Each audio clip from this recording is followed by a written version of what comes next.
હતો। સુરતમાં Dumas C face હવે બનશે કચરા મુક્ત, ગંદકી કરનારા સામે આકરા પગલાં લેવાશે। સુરતમાં ડુમસ સી ફેસના ઉદઘાટન બાદ માત્ર 16 દિવસમાં 6000 કિલો કચરો નીકળ્યો। રવિવારે એક જ દિવસમાં 400 કિલો કચરો એકઠો થયો હતો, જ્યારે શનિવાર રવિવારના વીકેન્ડમાં લગભગ 800 કિલો કચરો નીકળે છે। હવે ડુમસ સી ફેસ જોવા માટે એન્ટ્રી ફી ચૂકવવી પડશે અને કચરો ગમે ત્યાં ફેંકનાર પર 100 રૂપિયા દંડ લાગશે। પાન પિચકારી જેવી પ્રવૃત્તિઓ પર પણ સીસીટીવી કેમેરાથી વોચ રાખવામાં આવશે। તત્કાળ કાર્યવાહી માટે 30 માર્શલ તૈનાત કરાયા છે અને 70 સફાઈ કર્મચારીઓ તેમજ 25 સતત ફરતી ડસ્ટબિન દ્વારા સ્થળની સ્વચ્છતા સુનિશ્ચિત કરવામાં આવશે। એલઈડી સ્ક્રીન પર સ્વચ્છતા અંગે ખાસ અપીલ કરવામાં આવશે। જો લોકો ગંદકી ચાલુ રાખશે તો કડક કાર્યવાહી પણ કરવામાં આવશે। મહત્વનું છે કે 166 કરોડના ખર્ચે વિકસાવવામાં આવેલ આ પ્રોજેક્ટમાં પ્રથમ જ વીકેન્ડ બાદ પાલિકાએ અંદાજે 300 કિલો કચરો ઉઠાવ્યો હતો। સતત વધતી ગંદકીના કારણે પ્રોજેક્ટની જાળવણી મુશ્કેલ બની રહી છે। લોકો ફરવા આવે છે પરંતુ કચરાનો યોગ્ય નિકાલ કર્યા વગર ફેંકીને જતા હોવાથી સમગ્ર વિસ્તારની સ્વચ્છતા બગડી રહી છે। આ પરિસ્થિતિને ધ્યાનમાં રાખીને પાલિકાએ હવે ડુમસ સી ફેસને કચરા મુક્ત વિસ્તાર જાહેર કરવાની તૈયારી હાથ ધરી છે। ગંદકી ફેલાવનારાઓ સામે કડક કાર્યવાહી કરવા માટે સ્પષ્ટ આયોજન કરવામાં આવ્યું છે। જો કોઈ વ્યક્તિ કચરો ફેંકતા પકડાશે તો તેની સામે દંડ સહિત વહીવટી ખર્ચ વસૂલવામાં। પાલનપુરમાં 3 દિવસથી ગુમ થયેલી મહિલાનો મૃતદેહ મળતા ચકચાર, મહિલા 3 દિવસથી હતી ગુમ। 3 દિવસથી ગુમ મહિલાની હત્યા કરાયેલી લાશ મળતા ખળભળાટ મચી ગયો। પાલનપુરમાં મહિલાની હત્યા કરાયેલો મૃતદેહ મળી આવતા પોલીસ દોડતી થઈ। શહેરના હનુમાન ટેકરી વિસ્તારમાં રહેતી મહિલાનો મૃતદેહ મળી આવતા સમગ્ર પંથકમાં આરેરાટી ફેલાઈ હતી। મહત્વનું છે કે આ મહિલા છેલ્લા 3 દિવસથી ગુમ હતી। ત્યારબાદ આજે અચાનક મહિલાનો મૃતદેહ મળી આવતા પરિવારજનો પર આભ ફાટી પડ્યું હતું। જો કે બનાવ અંગેની જાણકારી મળતા જ પાલનપુર પશ્ચિમ પોલીસની ટીમ યુદ્ધના ધોરણે ઘટનાસ્થળે દોડી આવી હતી અને વધુ તપાસ આદરી હતી। તો પરિવારજનોએ મૃતક મહિલાની હત્યા કરવામાં આવી હોવાનો આક્ષેપ કર્યો છે। સાથે જ આરોપીઓને ફાંસીની સજાની માંગ પણ કરી હતી।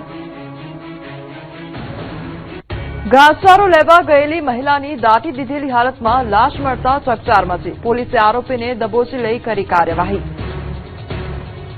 મહેસાણાના ઇન્દ્રાડ ગામમાં ચોંકાવનારી ઘટના બની। 54 વર્ષીય આધેડ વયની મહિલા પોતાના ખેતરમાં ભેંસો માટે ઘાસચારો લેવા ગયા અને ક્યારેય પરત ન ફર્યા। જ્યારે પરિવારજનોએ તેમની શોધખોળ કરી ત્યારે લીંબડીના ખેતરમાંથી તેમની દાટેલી લાશ મળી આવી। આ ઘટનાને પગલે સમગ્ર પંથકમાં ચકચાર મચી જવા પામી હતી। ઉલ્લેખનીય છે કે 54 વર્ષીય શારદાબેન ઠાકોર ગત 20 માર્ચ 2026ના રોજ ઘાસચારો લેવા માટે ગયા હતા, પરંતુ પરત નહીં ફરતા પરિવારજનોએ આસપાસના સીસીટીવી તપાસ્યા હતા, જેમાં તેઓ ફાર્મમાં જતા જોવા મળ્યા, પરંતુ બહાર ન દેખાતા પરિવારે ઝીણવટભરી તપાસ કરતા આખરે આધેડ વયની મહિલાનો મૃતદેહ મળી આવ્યો હતો। આ ઘટનાની જાણ થતાં જ પોલીસ કાફલો તાત્કાલિક ઘટનાસ્થળે દોડી આવ્યો અને વધુ તપાસ હાથ ધરતા મૃતકના કાન ચીરાયેલા અને શરીર પર પહેરેલા દાગીના ગાયબ હતા, જેને પગલે પોલીસે તે દિશામાં વધુ તપાસ હાથ ધરતા એક શખ્સ દાગીના વેચવા માટે આવ્યો હોવાનું જાણવા મળ્યું હતું। આખરે પોલીસે આરોપીને દબોચી લઈને કાયદેસરની કાર્યવાહી હાથ ધરી હતી। ઉલ્લેખનીય છે કે સોનાના ઘરેણા માટે આધેડ વયની મહિલાની હત્યા કરી દેવાતા સમગ્ર પંથકમાં ખળભળાટ મચી ગયો। પ્રાથમિક જાણકારી પ્રમાણે આરોપી આર્થિક સંકળામણને કારણે ચોરી અને હત્યાને અંજામ આપ્યો હોવાનું તપાસમાં ખુલ્યું છે। ખેડામાં બિલ્ડરની મનમાની, ગેરકાયદેસર બાંધકામ કરીને પીજી બનાવ્યું અને સ્થાનિકોએ ઉચ્ચારી છે આંદોલનની ચીમકી। બિલ્ડરની મનમાની સામે રહીશો અને દુકાનદારો થયા હેરાન પરેશાન। આખરે કંટાળીને લોકોએ આંદોલનની ચીમકી ઉચ્ચારી છે। ખેડાના નડિયાદ શહેરમાં આવેલ શીતવંદન કોમ્પ્લેક્સના બિલ્ડરની મનમાની અને ગેરકાયદેસર પ્રવૃત્તિઓને કારણે સ્થાનિક રહીશો અને દુકાનદારો ભારે પરેશાન થયા છે। બિલ્ડરે કોમ્પ્લેક્સનું બેઝમેન્ટ અને પાર્કિંગ બંધ કરી લોકોએ વાહન પાર્ક કરવા મુશ્કેલીનો સામનો કરવો પડી રહ્યો છે। સ્થાનિકોના આક્ષેપ છે કે બિલ્ડરે પાર્કિંગની જગ્યા અન્ય લોકોને ભાડે આપી દીધી છે અને કોઈપણ મંજૂરી વિના 5મા અને 6ઠ્ઠા માળ પર ગેરકાયદેસર બાંધકામ કરીને પેઇંગ ગેસ્ટ ચલાવી તગડી કમાણી કરી રહ્યો છે। અગાઉ કલેક્ટર દ્વારા ગેરકાયદેસર દબાણ દૂર કરવા હુકમ હોવા છતાં બિલ્ડરે કોઈ કાયદાનો ડર ન હોય તેમ વર્તી રહ્યો છે।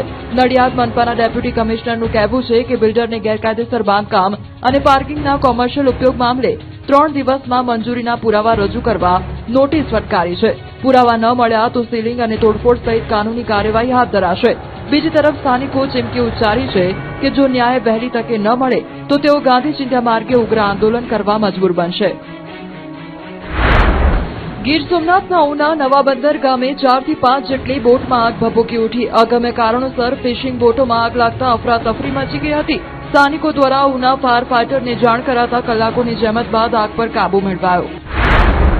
અમદાવાદમાં ઉનાળાની શરૂઆત સાથે વધતી ગરમીને ધ્યાનમાં રાખીને તંત્ર સજ્જ બન્યું. ગરમીની સ્થિતિને પહોંચી વળવા સોલા સિવિલ હોસ્પિટલમાં હીટ સ્ટ્રોકના દર્દીઓ માટે ખાસ અલગ વોર્ડ તૈયાર કરવામાં આવ્યો, જ્યાં જરૂરી સારવાર અને સુવિધાઓ ઉપલબ્ધ કરવામાં આવી.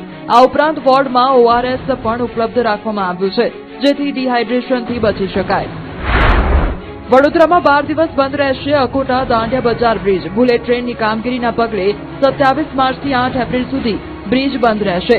જનતા જેતલપુર બ્રિજ, જેતલપુર અંડરપાસ અને વિશ્વામિત્રી બ્રિજનો ઉપયોગ લોકો કરી શકશે. રાજકોટના ધોરાજીમાં ભૂમિ પ્લાસ્ટિક વિસ્તારમાં રહેતા પરિવાર પર જીવલેણ હુમલો કરાયો. 10 થી 15 શખ્સોએ માતા પુત્ર પર હુમલો કર્યો. મંજુબેન મકવાણા અને તેમના પુત્ર વિપુલ મકવાણા પર હુમલાખોરે છરી, ધોકા અને પાઇપ તેમજ પાવડા જેવા હથિયારો વડે હુમલો કર્યો. બંને ઇજાગ્રસ્તોને તાત્કાલિક સારવાર માટે હોસ્પિટલ ખસેડાયા. હવે મુસાફરોને સુરતથી ગોવા સુધી કાયમી ટ્રેન મળશે. સુરતીઓ માટે રેલવેની મોટી ભેટ. સુરત મેંગલુરુ વાયા ગોવા ટ્રેન હવે કાયમી દોડશે. મુસાફરોને વર્ષો જૂની માંગ સંતોષાઈ. સ્પેશિયલ ટ્રેનને રેગ્યુલર કરવાની અપાઈ મંજૂરી. અછતની અફવાઓ વચ્ચે ડાંગના સાપુતારામાં પેટ્રોલ પંપ પર કતાર. સાપુતારાને અડીને આવેલ મહારાષ્ટ્રના ગ્રામ્ય વિસ્તારના લોકોની પેટ્રોલ ડીઝલ માટે પંપ પર લાંબી લાઈનો જોવા મળી. તંત્રએ ઇંધણનો પૂરતો જથ્થો હોવાનું કહેલું હોવા છતાં સાપુતારામાં લોકોએ પેટ્રોલ પંપ પર લાઈન લગાવી. અમરેલી શહેરમાં 1 મહિના પહેલા બનેલા સીસી રોડના સેમ્પલ ફેલ જતા આર્ટ્સ કોલેજ સામેના 125 મીટર રોડને તોડવાની કામગીરી શરૂ કરવામાં આવી. અંદાજિત 11 કરોડના ખર્ચે બનેલા રોડની ગુણવત્તા પર ગંભીર પ્રશ્નો ઉભા થયા. કોંગ્રેસના આગેવાનો દ્વારા શહેરમાં ચાલી રહેલા તમામ વિકાસ કામોની નિષ્પક્ષ ચકાસણી કરવાની માંગ ઉઠી છે. રોડ બનાવનાર એજન્સીએ પણ નબળું કામ થયાનું સ્વીકાર્યું છે. ગીર સોમનાથમાં શંકાસ્પદ ડીઝલના જથ્થાની હેરાફેરીનો પર્દાફાશ થયો. નવા બંદર મરીન પોલીસ ગેરકાયદેસર હેરાફેરી ઝડપી પાડી.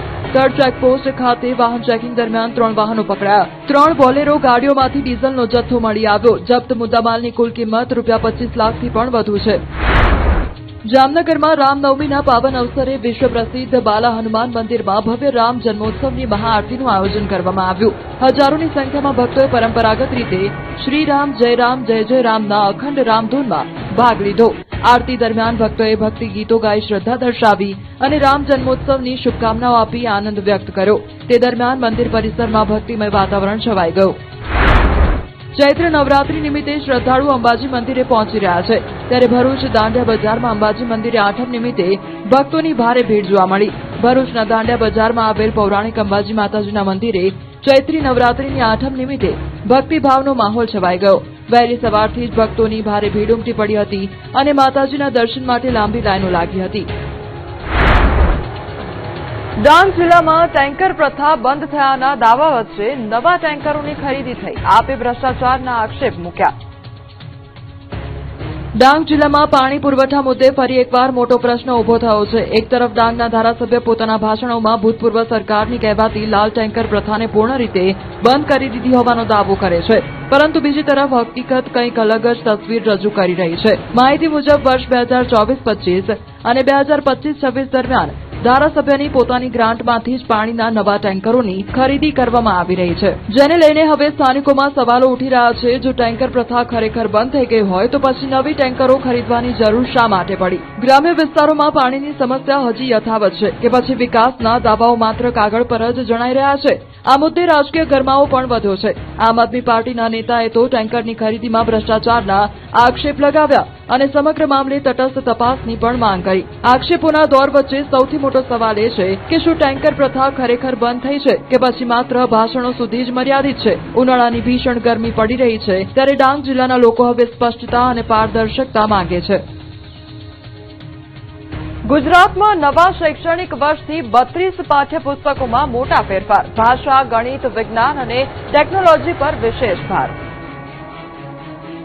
રાજ્યના વિદ્યાર્થીઓ માટે મહત્વપૂર્ણ સમાચાર છે કે આગામી શૈક્ષણિક વર્ષ 2026-27 થી ગુજરાતની પ્રાથમિકથી ઉચ્ચતર માધ્યમિક શાળાઓમાં અભ્યાસક્રમમાં મોટો સુધારો થશે. રાજ્ય સરકાર દ્વારા કુલ 32 પાઠ્યપુસ્તકોને સંપૂર્ણપણે નવી શૈક્ષણિક સામગ્રી સાથે બદલવામાં આવ્યા છે. નવા પાઠ્યપુસ્તકોમાં ભાષા, ગણિત, વિજ્ઞાન, ટેકનોલોજી અને પર્યાવરણ વિષયો પર ખાસ ભાર મૂકવામાં આવ્યો છે, જેથી વિદ્યાર્થીઓને આધુનિક શિક્ષણની સાથે ટેકનિકલ અને વૈજ્ઞાનિક દ્રષ્ટિકોણ વિકસાવવા વિકસાવવામાં પ્રોત્સાહન મળે. ખાસ કરીને કોમ્પ્યુટર વિષયમાં મોટા ફેરફાર થયા છે. ધોરણ 9 અને 11માં ચાલતા જૂના પુસ્તકોને હટાવીને હવે આર્ટિફિશિયલ ઇન્ટેલિજન્સ, આધુનિક પ્રોગ્રામિંગ લેંગ્વેજ અને ડિજિટલ ટેકનોલોજી સંબંધિત વિષયો સામેલ કરવામાં આવ્યા છે. આ નવા અભ્યાસક્રમથી વિદ્યાર્થીઓને આજની ટેકનોલોજી આધારિત દુનિયામાં તાલીમ મળશે અને ભવિષ્યમાં ટેકનિકલ અને પ્રોફેશનલ ક્ષમતાઓ વિકસાવવામાં મદદ મળશે. પ્રાથમિક સ્તરે પણ મહત્વપૂર્ણ ફેરફારો થયા છે. ધોરણ 2 ના વિદ્યાર્થીઓ માટે ગુજરાતી ભાષામાં વાચનમાળા નામની નવી ચોપડી તૈયાર કરવામાં આવી છે, જે ભાષા વિકાસ અને વાચન ક્ષમતા વધારવામાં